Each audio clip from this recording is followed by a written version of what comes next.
What's going on, everybody? It's your boy Spencer, bringing you that deck profile for Traptrix Generators.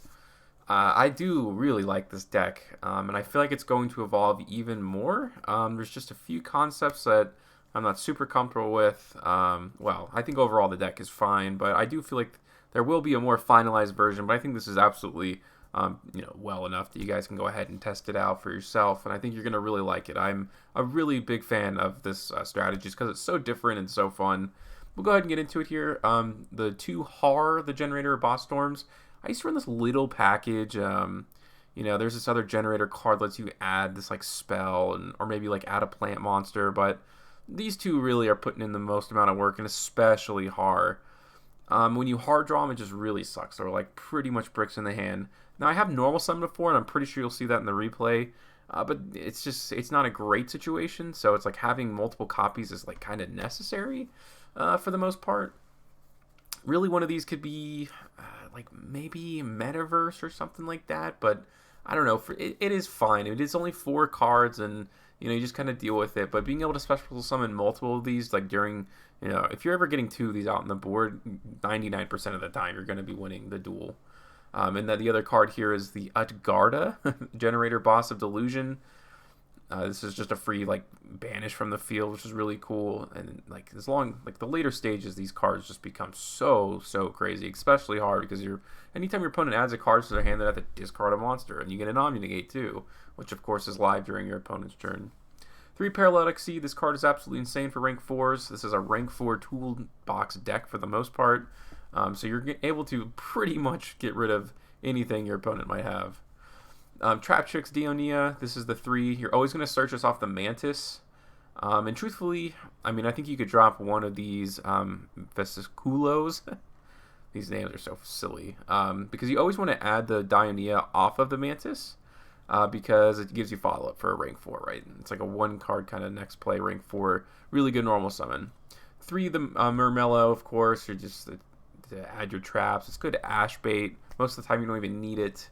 And being able to pop a card just all the time, either special summoning it through Dionia or whatever the case may be, this card is the MVP to get rid of like these really powerful floodgates. It deals with pretty much any of them. And it's a different type than, Dionia, which is super important for boot because, the There Can Only One is super tough to get around, but this card finds a way to do it. The 2 Mantis, like I talked about, and the 2 Vesicculo. This is technically a free special summon rank 4, or no, a level 4. So it comes up. I'm relatively happy with this ratio. 3 Ash, 3 Effect Veiler. I had Forbidden Droplets in there before, and it's just okay. Well, first of all, this is like way more affordable, just in general. But you could do Forbidden Chalice too. But you actually are trying to like kill your opponent one turn, kind of with this Utopia package. So I think Effect Veiler works just a little bit better. But this could literally be like kind of any other hand trap that you prefer. Most people are running one Cosmic Cyclone. Personally, I like the Harpy's Feather Duster. I cite in Cosmic Cyclones, and I feel like this is kind of more surprising, a little higher impact right now, and I like it. 1 Terraforming, of course, to search out your Generator boss stage. You're trying to do that as often as humanly possible. Call by the Grave is actually really nice in this deck and super important because like a lot of these cards can be ashed. Effect Veiler, or I should say Infinite Impermanence, is like just an absolute killer against this deck. But I don't know. I don't feel like I should just jam in Crossout Designator and make that work. It's just sometimes your opponent has it, and what are you going to do? Double or Nothing, of course, kind of the brick too. The 3 Generator boss stage, the 3 Generator boss fight. It's a way to search it, to trigger it. This card is super high risk, right? Because your opponent's going to start with like 7 cards or something crazy like that. But luckily, Har is able to help you out a little bit with the card advantage your opponent's getting. But it is a trap card, so it triggers Sarah, which can be really important. The 1 Time Space Trap Hole, Bottomless Trap Hole, Grave Digger's Trap Hole, and the Floodgate Trap Hole. Which are pretty much the only good ones. And they are good. They actually are very high impact, of course, which is why you play them. And it's like a pretty small trap lineup, too. Like, you have a lot of hand traps, of course. And then 3 Infinite Impermanence, so you're not just depending on, like, if you're going second, you still got plenty of ways to slow down your opponent, right? Let's go to the extra deck. 2 Zeus. The 1 Jammergander. Something like like that. Generaider, Boss of Eternity. This card's pretty good. Really able to take, control, and you're just completely take advantage away from your opponent, and it's going to have 4,000 attack by the time the second turn like this card's on the board, so it ends up being a pretty decent body too. Really good for Zeus, but I mean, I doubt the game's going to last that long. Like I said, if you have 2 of these and you end up going into this, like, the game's pretty much over. Utopia, Tornado Dragon, Castel, Traptrix with Fleesia, which is actually really, really, really nice card. Better than you might think. Your other Traptrix can't be destroyed by battle, which is super sick. That can't be targeted. And I'm pretty sure it's unaffected by trap cards too, so they can't, infinite impermanence it. So this card does a whole lot of work. Number 39, Utopia Double, for Utopia package, of course. You'll see that a lot in these replays. And kind of silly, but it actually does end up working. So Zodiac Chakanine is a general rank 4, so then you can go into Borboro. This lets you attack directly to go into Zeus. It's also going to be a double, stacked Zeus, which can be really important too. Which is, that's why I have it in the extra deck. Really just a lot of rank 4 tool stuff here. Boral Sword Dragon is better than, there's not a lot of links in this deck, so this card's actually really nice too. You'll see a replay. I think this used to be the most used card in Yu-Gi-Oh! Nightmare Unicorn, just kind of like a general way to get rid of stuff. Like, really the whole point of the deck is to have an out to something. Dragoon is really kind of one of the only most awkward cards to deal with. I mean, if you can bait out the negate, obviously Zeus is going to be your answer, but yeah. The 2 Sarah, of course, just you got to be able to go into. I think 2's fine. I've never needed a 3rd copy. And then the Almirage, because if you normal summon one of these, it gives you at least a target for XC. There's been a lot of times where this card has just been floating in my hand. And there's a reason why I kind of got rid of Forbidden Droplets or Forbidden Chalice, all that kind of stuff. These cards end up working a little better to make sure you can, like, maybe go into a Fleezy or something like that. On to the side, 3 Nibiru, 3 Kaiju. I actually kind of really like this card right now. For a few different strategies, so it's going to be in there for a while. I think, especially against like Sky Striker, this card's really great. 3 Dark World No More, 3 Cosmic Cyclone, and then the 3 Solemn Judgment. I do have some more gameplay videos. I will go over those right now. Nothing too crazy. We'll start with Sword Soul. I think this deck can play against meta for sure, but it's more of like a casual type of thing for sure. But I'm not, like, technically afraid to face anybody. I don't think I can, like, I'm just automatically going to lose. Here we go. So this is actually a pretty decent card. Well, he has a lot of 10 use, so it's a little wonky. I went ahead and banished his Vishuda because I didn't want him to bounce anything to my hand. He has another copy here. Alright, so I'm going to go ahead and negate this. This is like Moyi's pretty much like the best place to stop them because it prevents them from going to a synchro that negates monster effects, and also they can't go into the trap. They can't stir shut out, so you're just getting rid of a lot of their advantage. I talked about this during the first gameplay video, but yeah, you always want to summon out Murmello because its effect triggers no matter what, meaning that it's going to go for Sarah. It's like some sort of mandatory effect. So he goes into the Fleur. All I have to get rid of is like 1 negate, so I was able to stop him pretty effectively.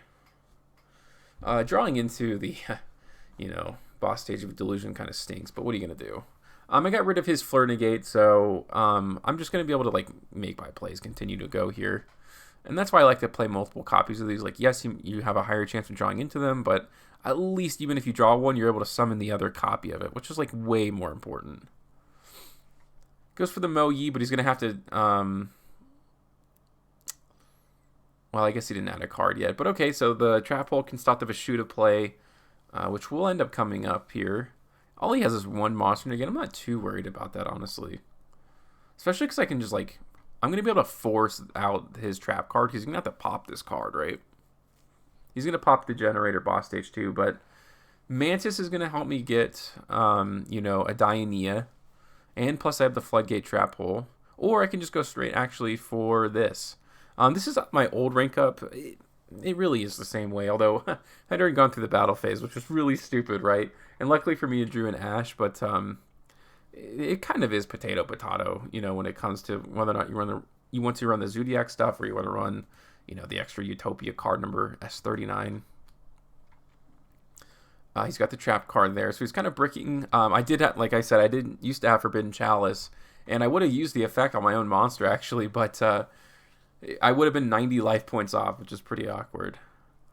So that was pretty good. I was able to, definitely disrupt his plays enough to win that duel, even if I did make a couple of silly misplays there. A couple of bricks in the hand, you never like to see that, but if I was going first, I would have really liked this hand because, infinite permanence, you get an Omni-Negate, you get the follow-up. But, okay, that was pretty interesting, right? The way that that lined up, but Ash is a tuner. Card's really good. Alright, there we go. So I do have the Parallel Exceed too, so it's pretty nice. Really what I should have done here is just played better. I should have gone into Zeus, popped everything, and then gone into boss stage, so that's just a silly misplay. Especially, I have a chance to beat a meta deck and I'm doing this. It's just kind of stupid. And I think this was before I played multiple copies of Horror, so you can kind of see why I play the card now the way that I do. He drew into evenly matched. All right, you can't tribute tokens, so bye-bye my whole board, but plenty of follow-up. Forbidden Chalice there, but I do have the time-space trap hole, so I'm going to attack directly for a little bit of damage there, 2100. Set the time-space, wish my opponent luck. Vessel doesn't do anything to him. I think it's just a foolish burial for a worm. All right, cool. And he did use Pot of Desires. I think that card is overused in my opinion. Drawing 2 is great, but at the sacrifice of losing consistency, which I know sounds insane, but it's this guy couldn't activate his cards because he had banished them. That's pretty bad in my opinion. I mean, I had a nice setup here, so he definitely wouldn't have been doing anything this turn. If he would have normal summoned Mo Yi, I could have just infinite permanence. Although, yeah, he has to reveal a Sword Soul card, so doesn't have one of those. Okay, we'll go over everything else now. Just a lot of random stuff, but it's kind of fun. A lot of decks that I haven't played against in a long time. So a little cracked just to have, Paralytic Seed here, or a little wonky, I should say, not cracked. We'll go for the Har. It's always nice to hard draw this versus just, getting the trap card because, your opponent just has a few less cards for you to worry about. Lava Golem here. Bottomless Trap Hole is so good against Infernity because you're just getting rid of their advantage, right? Which is what this deck is all about. He tried to return the Lava Golem to his hand, but I did negate that, and I kind of have a big body on board. Now I can use Parallel Exceed. It only takes one monster, so it only lasted one hand. And there we go. Here's that toolbox that I've been really talking about, just how much it does for the deck. Really, anything that you could possibly think of, you're going to have the answer. Here's the other duel against Infernoids. They have a decent opening, actually, so... But I actually had a great one, too. So, 2 infinite impermanents. For some reason in these videos, I feel like I'm always getting 2 infinite impermanences, but yeah, it's probably going to help you win most duels. And like I said, this card is really... He got put in a tough spot because you definitely want to negate this first, but yeah, he had to use Pot of Extravagance right first. Maybe that's why he used Pot of Indulgence in this deck. I'm not sure. All right, so we can set a trap hole because I'm playing Infernity, so I'm really getting ready for him to start special summoning from the graveyard. You definitely want to search out the ones that you want the most. We'll go ahead and go right to the battle phase. I think I shouldn't have set this in this zone, and honestly, I don't know why I did that. But I do have the Omni-Negate there. Yeah, I would have been just perfectly fine. I was able to kind of win that duel pretty easily. We'll play against Trains. Who doesn't like to see a good Train duel? This is a bit of a strange opening, but all right. Time Space Trap Hole is always just a really decent one. I'm probably going to go into Rafflesia here. And, this is about as simple as it gets, but it's also very good, right? 2 forms of disruption. Can't be, infinite impermanence, unaffected by trap effects. A well-timed, activation of this card is definitely going to stop their churn. And especially if he goes for a combo card like Scrap Wyvern. I mean, this duel's definitely not, completely over. These can't be destroyed by battle. Very cool, very cool. I used to not go into this card. For a while I was running like Baguska, but this is way better. Just does so much more. Like if you stay on the board, like yeah, you're just gonna be able to go into rank 4s, which is so amazing. Like next turn. And because this survived, I mean, because of Rafflesia, I'm just going to go straight into Utopian. Like, just end it. That's it. We'll go into the other one against Trains. Just a few duels, nothing too crazy. Just wanted to show off a little more, just mostly because I had so fun. And honestly, like, as you're looking at these replays, this is so unlucky. Like, I'm constantly drawing these cards, like, glued to my hand. This is pretty nice, right? Or it should have been, but the Psalms are pretty tough. Imperial Order, like, against a lot of strategies, this is a game-ending card, but you got answers in the extra deck, and you got answers in your main deck, too. Gonna have to go into a Traptrix eventually, but yeah. Although, like, Imperial Order ends up hurting him pretty bad, too. And now, actually, like, if the game just, like, went on, I'd just win, like, by the effect of this, or eventually when this gets destroyed, like, then boss stage is on and, like, the advantage is all mine. Like, he tries to activate Pot of Extravagance. It's like, dude, you have Imperial Order. So you can't activate that effect. Drawing into another Paralytic Seed is so unlucky. And that's pretty much all I needed, right? Because Paralytic Seed is going to come down. I can then go into, like, a Tornado Dragon. Okay, Urgent Schedule. You can't activate that. And now that the Generator boss stage is online, like, this duel it's over. And I'm just going to go ahead and, like, quickly pop this card, like, during the standby phase before anything can happen. I had the Ash Blossom. Like, this deck really, like, you're able to work through some pretty intense stuff.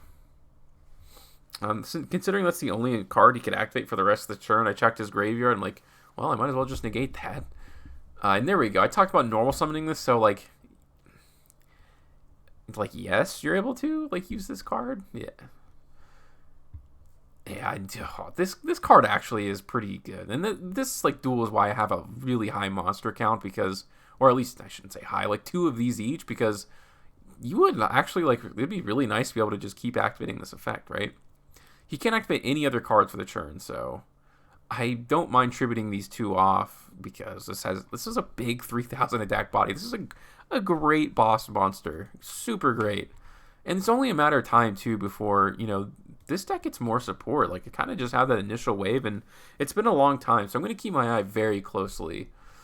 Especially if they make, like, a Generator monster that, well, I don't know.